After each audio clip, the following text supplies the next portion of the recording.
now let's look at the top. Everybody knows about the Jeffrey Epstein case and the players that were swept into that. And you say it's very interesting because at that level, the ego operates in a different way and inadequacies come up big time. Right. The people at the top, the powerful, the rich, they don't have a problem of availability. There are many women who are available to them. I think that they suffer from a fear of inadequacy, and that they're driven to younger and younger women, virginal women who have very little experience, so that to bolster their ego on some level. There's something, I forget who it was who said it, that women are afraid that men will kill them, and men are afraid that women will laugh at them. Mm-hmm. And I think that is sort of underlying that. I can't imagine what I'm an older man, but I can't imagine wanting to make love to someone who had no life experience, who hadn't developed even the artistry of lovemaking, who was who could barely play chopsticks on the sexual piano. Why? I think I can only understand that as someone who is afraid of being found less than and inadequate in some way, and knows that for a 16-year-old or 15 or 17-year-old who's had very little in the terms of world and sexual experience, they're safe. I also think it's a kind of taboo thrill, Viagra, that only the rich and only the powerful could go to his island and pay for the privilege of this taboo-breaking thrill. So it's, I don't know. I find it so distasteful. Talking about it creeps me out. And on the other hand, too, as you said earlier, there is a sense of absolute control and dominance over a virginal-like young girl. Right. They don't have to deal with a real woman. All the power. They don't have to deal with a real woman. No. They don't have to deal with an embodiment of the goddess. They deal with child. And what's so devastating about this, not just from the harm it does to the young girls and the young women, of course, is how it corrupts our society, how the rich and powerful get brought into this, and then they are so easily blackmailed. There's extortion. There's all sorts of ways that they then can be controlled, and who knows what levers of power have been manipulated. Compromise. These guys often don't rise to power unless, many books have been written about this, unless they have been compromised. So thus they're controllable. Right. But when we speak to this issue, there's something else that comes up. I remember about maybe 25, 30 years ago, I was talking to, having this very frank discussion with a number of women, including my own mother, only to find out that almost all of them had been molested as young girls. Wow. And what a shock. Oh, yes. And I was absolutely shocked at how many of them had been. And so it brings up a larger question, too, of not just these rich and powerful people who can go to an island and have beautiful young girls, but all over the world throughout history, fathers violating their daughters, uncles, their nieces. And is it still the same story about wanting power and control over this beautiful virginal stuff? What is it that has created an epidemic historically of molestation and incest, pedophilia, and now not just girls, even boys as well? Well, I don't know if it's throughout history. I don't know, but I don't think that I think that there is a toxicity to patriarchy. Go back to the original story, the Garden of Eden. The idea that a woman, a female, Eve, was birthed from a man's rib is so Preposterous, but go ahead. so ridiculous, so insane. Yeah, I was taught that in Sunday school. Yep. So insane. And yet an entire civilization over thousands of years has been built on this idea. I think there's a toxicity and there's a toxicity to the patriarchy that comes, I think, has a lot of different forms. It has polluted our sexuality in many ways. Yes. Our sexuality is a natural resource. It's the inner fire. It is the source. It is the source of evolution, sexual selection. It is the source in so many ways, and we have been unplugged. We have been made ignorant of it. We have, so that it's not something we could have even talked about very much until recently. I hope you're enjoying this video, because if you are, there are dozens more like it on my site, all supported by people like you. So if you'd like to keep this work rolling in and join our community, just click on the Patreon button at reginameredith.com. That also gives you access to insider commentary, my live book club, and other live events with special guests. So join in. Thanks. Sex, as I said, is much more important than we realize. And it has been, I think, the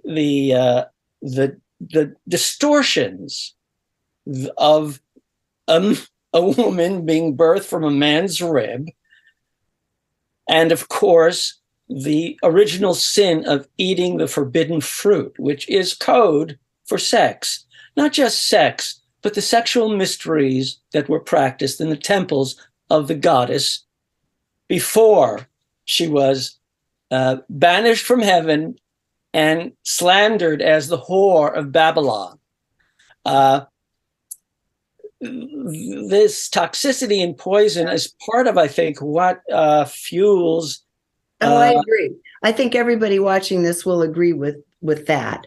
So here we come into a state now where the world is becoming increasingly, in a sense, more authoritarian on a lot of levels.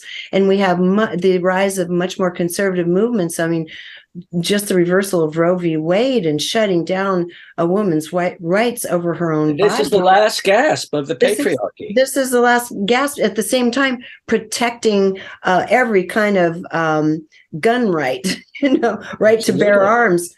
Big time protection on our right to kill, but not for a woman to choose. So we all see, everyone watching this has been squeezed on an emotional level to the point of despair, with most of the women watching over Roe v. Wade alone. And so it's the last gasp of these people, of these power structures and these men, these toxic patriarchal figures trying to control humanity from the top down. So the corollary for women is we went to school, we got jobs, we're doing well, we can be very, very selective, and we can do without a relationship. We don't have to have one. So what is the corollary going to have to be for men in order to bring anything back into balance without, decades more of violence and anger and resentment? I believe that women have to lead and to teach. I think men cannot get there on their own. I mean, some men can, of course, but women have much greater access, first of all, to the source, to sexuality. Women are wired for much greater, as I wrote in that article and in my book, there's a myth about Zeus and Hera, the god and goddess in the Greek pantheon of mythology, were arguing, husband and wife, who enjoys sex more? And they decided they couldn't decide.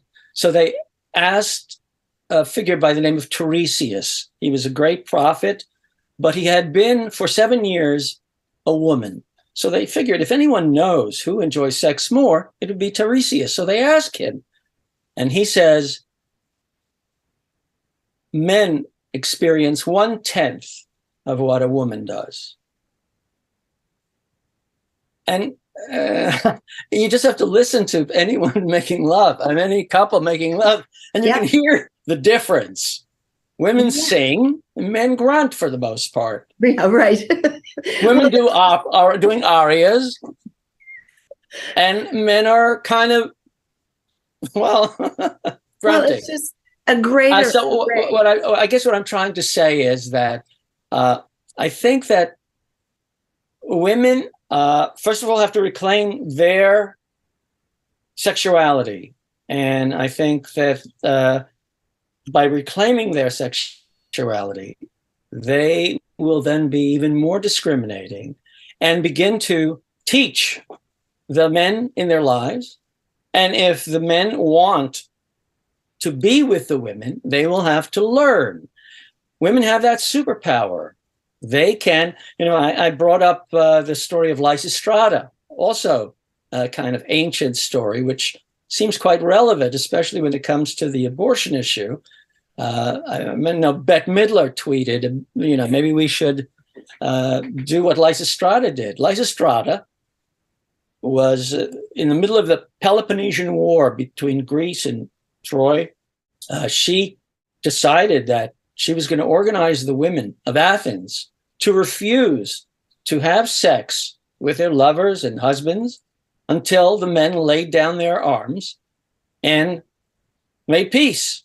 And both sides, both the women as a sisterhood, did this, and the men agreed because what's more important than dying is sex. That is true. And a couple of cute little movies have been made along that theme to get some political action where women in town decided to stop. I think that we need to, and that is not just women, it's men as well. It's every individual.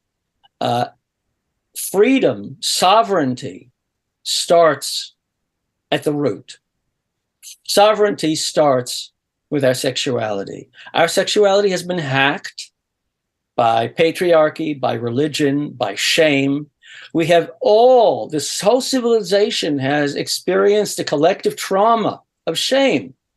No one, no one comes into this culture, this matrix, and at 3 or 4 realizes there's something to be ashamed of between your legs. There's something that is not okay, and it's continually reinforced, whether it's the words being beeped on television, whether it's in so many ways. I can't even enumerate them all now. Right. But every pubescent child is shamed about their sexuality, about their body. And even if they're not conscious of it, we are all unconsciously, collectively traumatized by shame. On some level, I think that you can consider this a collective sexual abuse that humanity has experienced, which has exiled us from our bodies and exiled us from the body of the planet as well. If we have lost touch with the inner fire of our sexuality and have lost and are ashamed somehow of our human beingness, which is sexual, we are, they say that individuals who have been sexually abused as children often engage in self-destructive behavior as adults, unconsciously. Is it possible that as a civilization, we are engaging in unconscious self-destructive behavior because of the trauma of shame that we experience? I'd say yes. Can a species that's ashamed of the way they create new lives survive? Or to put it more bluntly, are we fucking up the world because our fucking is fucked up? If you enjoyed this video, be sure to subscribe to my YouTube channel. And you might also want to consider joining Patreon, which allows me to keep all of this content free and available to everyone. And if you're looking for like-minded souls, you might also enjoy my online community called Our Neighborhood. Links to join are in the description.